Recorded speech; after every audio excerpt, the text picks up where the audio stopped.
रहीम अस्सलाम वालेकुम नाज़रीन, आप यूट्यूब चैनल देख रहे हैं। मैं इमरान खान हूँ। ईरान ने एक दावा किया है और ये ईरानी मीडिया का अब तक का सबसे बड़ा दावा है। इस दावे के मुताबिक एक वीडियो भी जारी की गई है और इस वीडियो में जो दिखाया गया और जो दावे में बताया गया वो ये है कि एक मिसाइल ईरान ने दागा है और वो जाकर बराह रास्त मोसाद और फौजी इंटेलिजेंस के मराकज़ को लगा है इसराइल में, और इससे इसराइल की तारीख का सबसे बड़ा हमला करार दिया जा रहा है। ये अभी दावा है, इसकी तफसीलात हमारे सामने आएंगी तो मैं चीज़ें आपके सामने रख दूंगा, लेकिन ये वीडियो मेरे सामने मौजूद है। इस वीडियो को मैं देख रहा हूँ तो ये नाज़रीन अब तक का एक बड़ा हमला रिपोर्ट हुआ है। अभी कुछ कह नहीं सकते क्योंकि जंग के दिनों में आपको पता है कि दोनों तरफ से बाज़ औक़ात झूठी खबरें या ऐसी खबरें आ रही होती हैं जिन्हें प्रोपेगेंडा टूल के तौर पर इस्तेमाल किया जा रहा होता है, लेकिन बहुत सारी चीज़ों की तस्दीक हो जाती है। जैसा कि मैंने आपको खबर दी थी कि सऊदी अरब में एक बहुत बड़ा अटैक हुआ है प्रिंस सुल्तान एयर बेस के ऊपर, और उसमें अमेरिकी तैयारे तबाह हुए हैं। लेकिन मैंने आपको ये कहा था कि इसकी कंफर्मेशन आएगी, और बाद में उसकी कंफर्मेशन आई, बाकायदा तस्वीर आई कि अमेरिकी तैयारे बुरी तरह तबाह हुए हैं और वहां जो अमेरिका का नुकसान हुआ वो बेमिसाल है। यानी $1 अरब से महंगा उनका एक ऐसा तैयारा तबाह हो गया जिसपे उनकी एयरफोर्स इन्हिसार करती है, और उसके अलावा उनके बहुत सारे ऐसे तैयारे तबाह हो गए या जुज़वी तौर पे उनको नुकसान पहुंचा, फौजियों को नुकसान पहुंचा। ये रीफ्यूलिंग के लिए तैयारे इस्तेमाल होते थे। बहरहाल एक और बड़ी खबर है, इस खबर को अगर आप उस तरह समझेंगे जैसे मैंने समझा तो आपको बाद औक़ात हंसी भी आएगी। अरब ममालिक ने ज़ेलेंस्की को बुलवाया। अब यूक्रेन की लड़ाई चल रही है रशिया के साथ, लगभग 4 साल हो गए। 2022 के फरवरी में ये लड़ाई शुरू हुई थी, गालिबन 3 फरवरी को 2022 में ये लड़ाई शुरू हुई, और ये लड़ाई तब से लेकर चल रही है आज तक, तो 4 साल से ज़्यादा हो गए हैं। इसमें रशिया ने बहुत सारे इलाकों पे कब्जा कर लिया है और यूक्रेन को पूरी दुनिया की सपोर्ट मिल रही है। रशिया अकेला लड़ रहा है यूक्रेन से, यूरोप यूक्रेन को हथियार देता है, पैसा देता है, मदद देता है, अमेरिका भी यही करता है, और नेटो पूरी मदद कर रहा है यूक्रेन की, जबकि रशिया जो है वो अकेला यूक्रेन के साथ लड़ता चला आ रहा है। अब यूक्रेन ने यह दावा किया कि उनके पास ऐसे कुछ सस्ते और छोटे ड्रोन्स मौजूद हैं जिनके साथ वो निशाना बना सकता है शाहिद ड्रोन से, जो अमेरिकन फौज के लिए बड़ी प्रॉब्लम बन गई। अमेरिकी फौज ने भी ये कहा, उनके जर्नैलों ने ये कहा, उनके जितने दिफाई तज्जियाकार हैं उन्होंने भी ये बात की, और अरब ममालिक भी इसी बारे में सोच रहे थे कि ईरान का इंतहाई सस्ता शाहिद ड्रोन ये काबू क्यों नहीं आ रहा। यानी इतने महंगे इंटरसेप्टर मारे जाते हैं, इसके बावजूद ये ड्रोन एक तो है बहुत सस्ता, दूसरा महंगे तरीन इंटरसेप्टर मिसाइल इस्तेमाल करने के बावजूद ये काबू नहीं आता। तो इसमें ज़ेलेंस्की ने यह दावा किया कि हम इन्हें काबू कर सकते हैं, हमारे पास ऐसे ड्रोन्स हैं इसके मुकाबले में जो इसको जाके टकरा के हवा में तबाह कर देंगे, और वो बहुत छोटे छोटे ड्रोन्स हैं। तो अब ये जब यूक्रेन का सदर ज़ेलेंस्की पहुंचा अरब ममालिक में तो इसका बड़ा इस्तकबाल हुआ। इसने सबसे पहले सऊदी अरब के साथ मुआहिदा किया, फिर ये यूएई चला गया, फिर ये कतर चला गया। इन तमाम ममालिक के साथ ये दिफाई मुआहिदे करता चला जा रहा है। इसकी अपनी जंग लगी हुई है और वहां पे ये पूरी दुनिया से मदद लेकर लड़ाई लड़ रहा है, और दूसरा ये अरब ममालिक के साथ मुआहिदे कर रहा है। गालिबन ज़ेलेंस्की को ऐसा लगता है कि ये मौका है कि कुछ पैसे कमाए जा सकते हैं, ये मौका है कि कुछ रिकवरी की जा सकती है, क्योंकि बहुत बुरी हालत हुई है इनकी जंग के दौरान, और इन्होंने पूरी दुनिया से माल भी लिया, पैसा भी लिया, हथियार भी लिए। और अब हुआ ये कि यूक्रेन वहां पे जो इमदाद लेकर गया इब्तदाई तौर पे, जो एक खबर आई है मुख्तलिफ मीडिया के अंदर ये खबर छपी है, और खबर ये बता रही है कि ईरान ने एक मिलिट्री वेयर हाउस है यूएई में, उसके ऊपर अटैक किया और उसको तबाह कर दिया। इस मिलिट्री वेयर हाउस में यूक्रेन के ड्रोन्स और दिफाई निजाम पड़ा हुआ था जिसे लाकर अरब ममालिक को बचाना था, और यहां पे 21 यूक्रेनी फौजी भी मौजूद थे। और ये बाकायदा आलमी मीडिया ने कहा कि ये जो फौजी मौजूद थे इनके बारे में नहीं कहा जा सकता कि ये कत्ल हो गए या बच गए, लेकिन ये वहां पे मौजूद थे। और जो ड्रोन्स और फिजाई दिफाई निज़ाम यूक्रेन ने दावा किया था कि वो अरब ममालिक को बचाएगा, उसका बहुत बड़ा नुकसान हो गया। तो देखें, अब खातमैन हरमैन शरीफैन के साथ जब पाकिस्तान मुआहिदा करता है तो कहा जाता है कि हम जा रहे हैं मक्का और मदीना की हिफाजत करने के लिए, हमारे लिए बड़ा मुकद्दस हो जाता है। लेकिन अमेरिका के साथ भी वो दिफाई मुआहिदा करते हैं, तो क्या उनके लिए भी वो उतना ही मुकद्दस है? وہ ایک دفاعی معاہدہ کرتے ہیں زلنسکی کے ساتھ، تو کیا زلنسکی کو اللہ رب العزت نے یہ سعادت دے دی ہے کہ وہ اب حرمین شریفین کی حفاظت کرے گا؟ دیکھیے ایسا نہیں ہے. ہر مسلمان جو ہے وہ اپنے عقیدے کے مطابق حرمین شریفین کی حفاظت کرتا ہے، چاہے وہ ایرانی ہے، چاہے پاکستانی ہے، چاہے وہ فلسطینی ہے، چاہے وہ انڈین ہے، کہیں پہ بھی ہے جہاں پہ بھی مسلمان ہے، اس کا لگاؤ ہے، مذہبی لگاؤ ہے اس کا، اور اس کے جذبات ہیں اس طرف. یہ ممالک اور وہاں کے جو حکمران ہیں یہ ان کے معاملات ہیں اور ان کے دفاعی معاملات ہیں، اور یہ پروفیشنل تعلقات ہیں ممالک کے بیچ میں.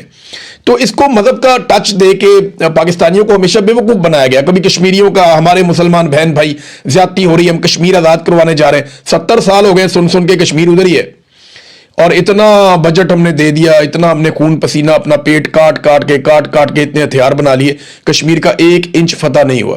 یعنی اپنے دل پہ ہاتھ رکھ کے آپ سوچیں نا کہ آپ نے پچھلے 1 مہینے میں کتنا کام کیا اور کتنا کام ہے جو آپ کر سکتے تھے، یا آپ کے کام کرنے سے پاکستان کو کتنا فائدہ ہوا. یہاں پہ لوگ گھنٹے پورے کرنے کے لیے جاتے ہیں. سرکاری نوکری ایسے ہے، وہ بلوچستان میں ایک آدمی نے 2 نوکریاں لی ہوئی ہیں، 3 نوکریاں بھی لی ہوئی ہیں، کہ وہ 2 3 تنخواہیں، گھوسٹ تنخواہیں وصول کرتا ہے. تعلقات لگا کے لوگ نوکری لے لیتے ہیں. پنجاب میں یہ ہے، سندھ میں یہ ہے، خیبر پختونخوا میں یہ ہے، ہر جگہ پہ لوگ گھوسٹ ملازم بنے ہوئے ہیں، کام کرتے نہیں ہیں، تنخواہیں لے لیتے ہیں. تو ہم نوکری اس لیے نہیں لیتے کہ ہم نے کام کرنا ہے، ملک کی خدمت کرنی ہے. ہم نوکری اس لیے لیتے ہیں کہ ہم نے مہینے کے بعد تنخواہ لینی ہے، اور ہم صرف نوکری کرنا چاہتے ہیں، ہم قوم کے لیے کام نہیں کرنا چاہتے بدقسمتی سے. اب ناظرین ایک اور چیز میں آپ کے سامنے رکھ دیتا ہوں کہ آج کے دن میں علیمہ خانم نکلیں گی مردان والے علاقے میں، وہ اسٹریٹ موومنٹ کے لیے یا لوگوں کو موٹیویٹ کرنے کے لیے، لوگوں کو نکالنے کے لیے وہ ایک دوبارہ سے مومنٹم بنانے کی کوشش کر رہی ہیں تاکہ لوگوں کو ہوش آئے، لوگ تگڑے ہوں، اور ایک مرتبہ پھر وہ لوگ اڈیالہ کے لیے نکلے یا اسلام آباد کے لیے نکلے، لوگ احتجاج کریں دوبارہ سے. تو علیمہ خانم دوبارہ آج کوشش کریں گی. ابھی تک ان کو خیبر پختونخوا کے لوگوں نے اچھا رسپونڈ کیا ہے. اب دیکھتے ہیں کہ آج انہیں کیسا رسپونڈ کرتے ہیں مردان کے اور آس پاس کے لوگ.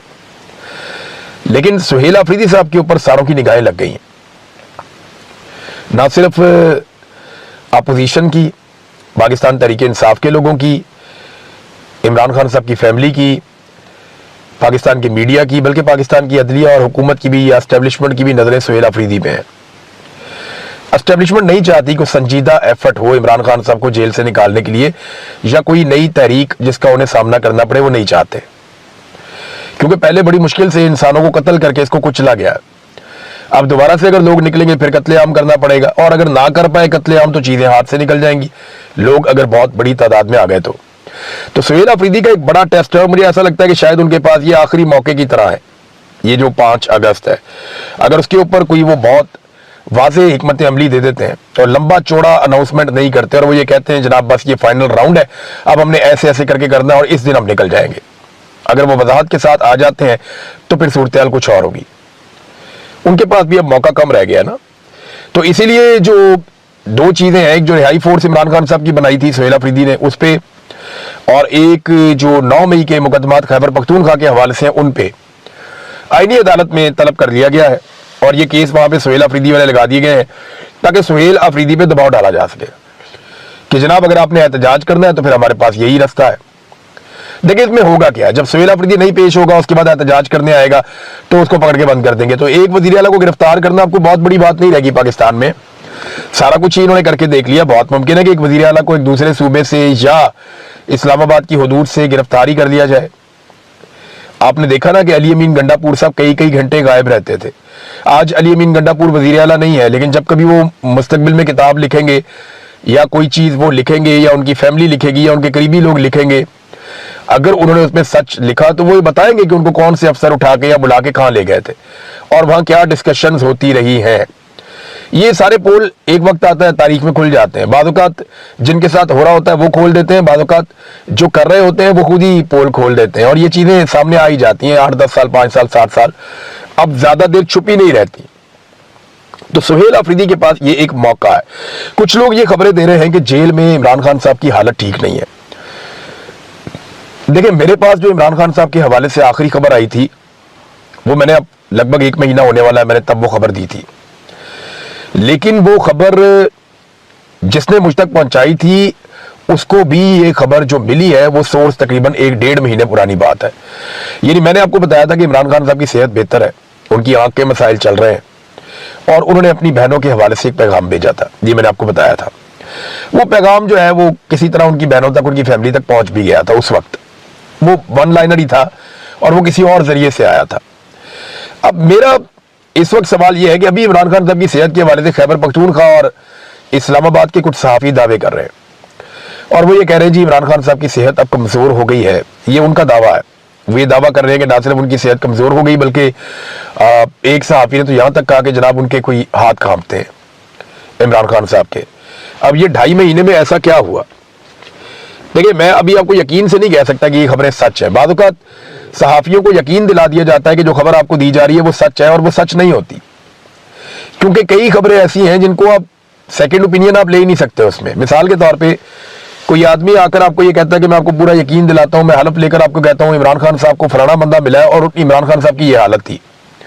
अब आप तस्दीक कैसे करेंगे? आप जेलर से पूछेंगे, वो आपको कुछ नहीं बताएगा। इमरान खान साहब की फैमिली से पूछेंगे, वो कहेंगे जी हमें तो मिले ही नहीं कभी। उनके साथियों से पूछेंगे, वहां भी नहीं पता। आप जेल में घुसने की कोशिश करेंगे, सवाल ही पैदा नहीं होता। मुलाकात की कोशिश करेंगे, वो भी नहीं। आप कुछ भी कर लेंगे, आप इसको रिकन्फर्म नहीं कर पाएंगे। तो बाद औक़ात सहाफ़ियों को ऐसे सोर्सेज खबर देते हैं जिनको आप तस्दीक करना मुमकिन नहीं होता, फिर वो सोर्सेज से करके वो खबर बाद औक़ात दे देते हैं। इस तरह की खबरें आ रही हैं जिनकी तस्दीक नहीं की जा सकती कि इमरान खान साहब की सेहत कितनी खराब है, लेकिन मल्टीपल सोर्सेज ये दावा कर रहे हैं कि उनकी सेहत पहले की निस्बत खराब है। तो अब एक इंतहाई सेहतमंद आदमी, अचानक उनकी आंखें खराब हो जाती हैं, बाद में उनकी इस किस्म की शिकायत जो है वो अभी जो मीडिया रिपोर्ट कर रहा है, तो ऐसा क्या किया गया इमरान खान साहब के साथ कि उनकी फैमिली की और डॉक्टरों की मुलाकातें भी बंद करवा दी गई, उन्हें कैद तन्हाई में डाल दिया गया, और उसके बाद पता चलता है या सहाफ़ी ये क्लेम करते हैं अपने सोर्सेज से कि जनाब अब उनकी हालत अच्छी नहीं है। तो ये बड़े सवालात हैं, इस पे आलमी सतह पे आवाज़ उठनी चाहिए। उनके बेटे ने भी हाल ही में आवाज़ उठाई, बहुत सारे और लोग कोशिश कर रहे हैं, बैनुल-अक़वामी सतह पे इस पे आवाज़ उठती रहती है। मजीद आवाज़ उठनी चाहिए।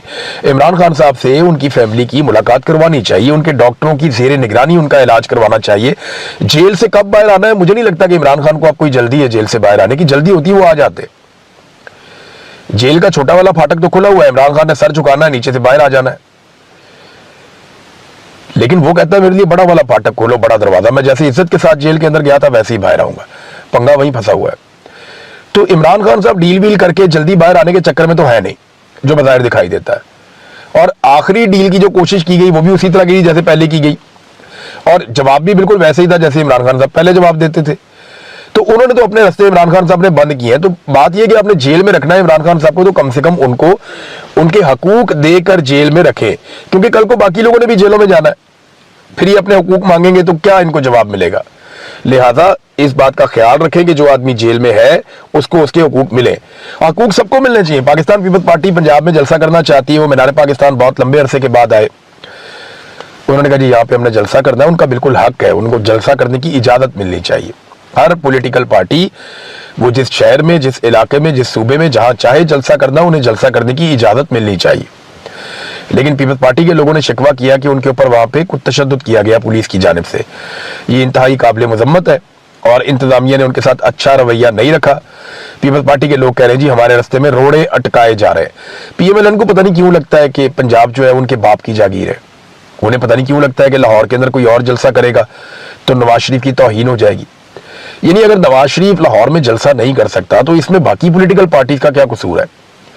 अगर नवाज शरीफ को लाहौर के लोग पसंद नहीं करते या उनका मजाक उड़ाते हैं तो जो बाकी पॉलिटिकल लीडर्स हैं उनका क्या कसूर है कि वो लाहौर में जलसा ना कर पाए? अगर मीनार पाकिस्तान को नवाज शरीफ और उसका पूरा खानदान मिलकर नहीं भर सकता तो बाकी पॉलिटिकल पार्टीज को आप क्यों रोकते हैं कि वो भी वहां पे जाके जलसा ना करें? पीपल्स पार्टी को फ्री हैंड दें, वो जाएं जाके जलसा करें, देख लेते हैं वहां कितने लोग आते हैं। सिंध से लोग आ जाएंगे, मुल्तान से लोग आ जाएंगे, यहाँ GT रोड से लोग आ जाएंगे, अलग अलग कायदीन बसें भर के लोगों को ले आएंगे। उम्मीद है जब वो पूरे पंजाब का क्राउड इकट्ठा करेंगे लाहौर में तो एक अच्छा जलसा हो जाएगा। तो जब वो एक अच्छा जलसा करेंगे तो इसमें पाकिस्तान में पॉलिटिकल एनवायरनमेंट बनेगा ना, तो बुरी बात तो नहीं है। लेकिन प्रॉब्लम ये है कि मरियम नवाज अपने आप को अगला वजीर आजम देखती हैं और बिलावल भी अपने आप को अगला वजीर आजम देखता है। और दोनों के वालिदैन में, जो वालिदों में, यानी दोनों के बाद एक एक वालिद है, मरियम के वालिद नवाज शरीफ है और बिलावल का आसिफ जरदारी। तो इन दोनों में इस बात की रेस है कौन अपने बच्चे को पहले वजीर आजम बनाता है। اور वजीर आज़म बनाने के चक्कर में ये दिन रात लगे हुए हैं और मिलिट्री एस्टेब्लिशमेंट की खुशनुदी पर खुशनुदी करते चले जा रहे हैं। जो आज़ाद कश्मीर का इलेक्शन है उसमें हमने बड़े मजाक देखे, ये दोनों जो मिलकर पाकिस्तान को लूट रहे हैं, रोजाना पेट्रोल महंगा करते हैं, 26वीं आईनी तरमीम इकट्ठे की, 27वीं आईनी तरमीम इकट्ठे की, हर चीज में इन्होंने पाकिस्तानियों को कुचल कर रख दिया। पेट्रोल की कीमतें इन्होंने मिलकर बढ़ाई, डीजल की कीमतें इन्होंने मिलकर बढ़ाई, महंगाई को इन्होंने मिलकर बढ़ाया, जुल्म और बर्बरियत इन्होंने मिलकर की।